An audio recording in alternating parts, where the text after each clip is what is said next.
several months of gathering information and intel on your life and your journey. So, if you will listen quite attentively to what's been presented, this is the booklet. Isn't this beautiful? She's like, I have mine. Okay. All right, so this is Laura Janie Grady's Journey, a legacy of grace, brilliance, and service, brought to you by the lovely Andrea. Celebrating 98 remarkable years, December 17, 2025, that is today. So here we are. On the first page, if you follow along with me, you'll see that this journey began from the very start. It was clear that Laura Janie Grady was destined to stand out. Born with a mind as bright as her spirit, she began school at the tender age of 4. You want to put this down? Far, far ahead of her time, as we all know, both in years and intellect, poise and beauty, all that. By 15, she had already graduated from high school, and her curiosity and determination propelling her into the world of higher education, when most her age were still finding their way, or wet behind the ears, before beginning her teaching career. Laura was a part of a pioneering group of young black women who performed data computations for scientific programs using the UNIVAC computers, and those had to stay in a refrigerated room. Much like the women in Hidden Figures, her department's work helped lay the foundation for modern computing.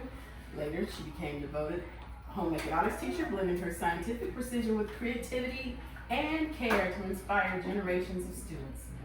A gifted science major, she went on to earn several academic fellowships, including one at The Ohio State University, a testament to her brilliance and principle. There's not principles, I just made that up. Threads of talent and family legacy. Beyond her professional accomplishments, Laura's creativity flowed from her hands with the same brilliance that marked her mind.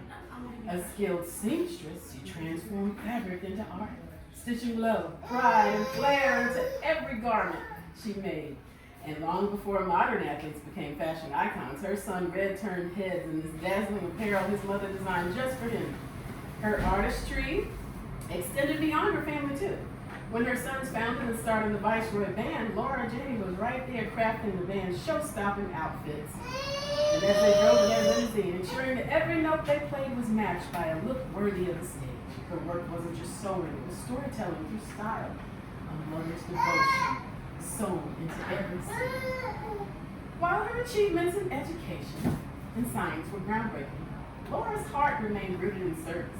A proud member of Zeta Phi Beta Sorority Incorporated, she embodied the principles of scholarship, service, sisterhood, and finer womanhood in every chapter of her life.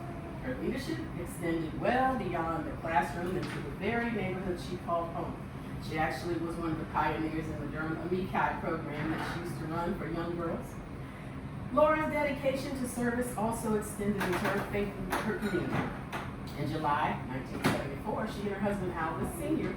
joined Reverend William E. Day and 17 other believers in stepping out in faith to establish what would become Peace Missionary Baptist Church. After Reverend Day's separation from Ebenezer Baptist Church, he continued following God's call, just as Jeremiah 3:15 declares. Then I will give you shepherds after my own heart, who will lead you with knowledge and understanding. Just 2 days later, the small group gathered for their first worship service on July 28, 1974. Reverend Day suggested the name Peace, explaining that the church should be a place where God abides and where strife and confusion cannot override. The group agreed, and Peace Missionary Baptist Church was born with Laura and Albus Grady Sr. among its founding members. In her basement. In her basement. All right. And look at some of the images there. I'll read along, but you just gaze at some of that fantastic beauty on the motorcycle. And life of leadership and community with the police department, the city of Durham, North Carolina.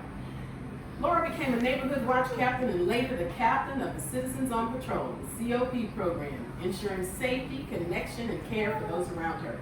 Even now, as she approaches her 98th birthday, which is today, her wisdom and warmth continue to guide others. As president at her facility, she remains as sharp, engaged, and graceful as ever. A living example of purpose in motion. You knock, knock, knock. Breaking barriers and making history. In every generation, there are a few who quietly change the course of history, and Laura Janie Grady is one of them. I'm looking. With courage and conviction, she stood at the forefront of progress, helping to integrate Durham County schools. Her work opened doors for countless children who would follow, ensuring that opportunity was not defined by color, but by character and ability.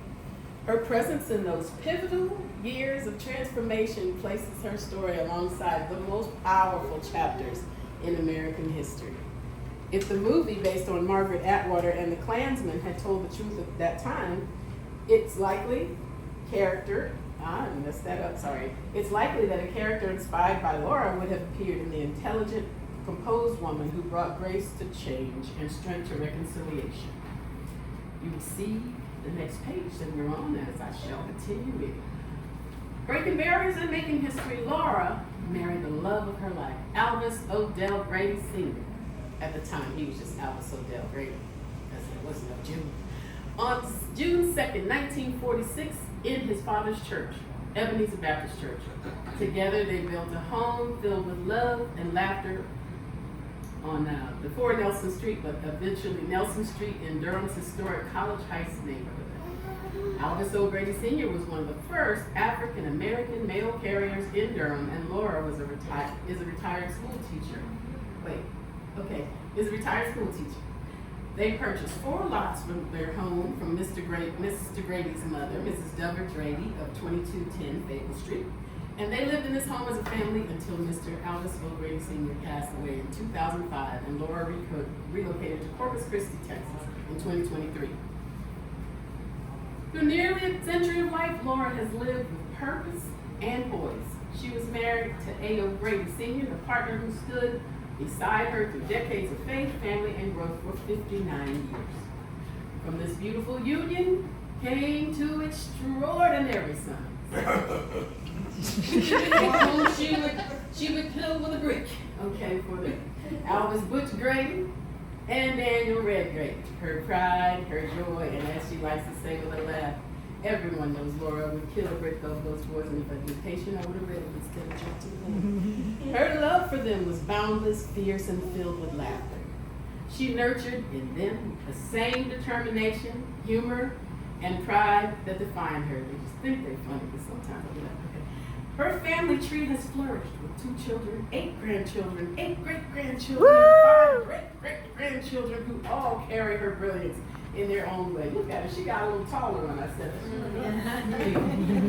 that. And even now she continues to inspire those around her, a woman of wisdom, dignity, and delight, whose laughter still fills a room and whose memory remains sharp as ever. From science labs to sewing tables, from classrooms to community meetings, her legacy has been one of service, strength, and love.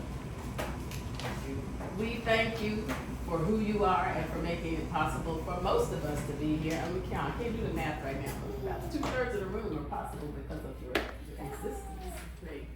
Maybe 3/4, 2/3, something like that. Thank you. All right. Yeah, look. All right. That's the birthday book. Now you were the one who did. Yes, ma'am, with the help and information from everybody. Vivian Hunt. Okay. Fantastic job. Wonderful. Kudos to all of you. Kudos.